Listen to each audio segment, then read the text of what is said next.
Welcome to Samba Samba. Enjoy the video. In this video, I will explain how to play Nintendo Entertainment System games online. First, you will need a Nintendo Switch console and an active Nintendo Switch Online, plus expansion pack membership. This subscription grants you access to a dedicated application on your console, which houses a growing library of classic NES titles. It's the official and most straightforward way to enjoy these retro games with modern online features. To get started, make sure you have a Nintendo Switch console. The next crucial step is to acquire a Nintendo Switch Online plus expansion pack membership. This is a paid subscription service that unlocks the ability to play these classic games.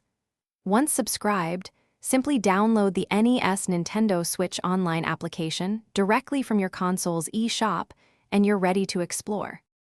Once you have the service, you can dive into a fantastic collection of over 70 classic Nintendo Entertainment System games.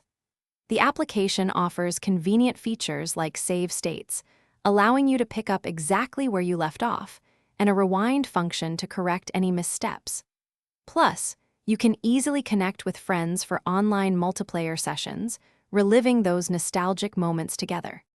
While the Nintendo Switch Online service is the official and recommended path, some individuals explore unofficial methods like emulators and ROMs. These often come with legal considerations and varying levels of reliability. Third-party platforms might offer different features or community experiences. However, for the most secure, supported, and feature-rich way to play Nintendo Entertainment System games online, the official Nintendo Switch Online Plus expansion pack remains the best choice. Thanks for watching. Consider subscribing if we helped you.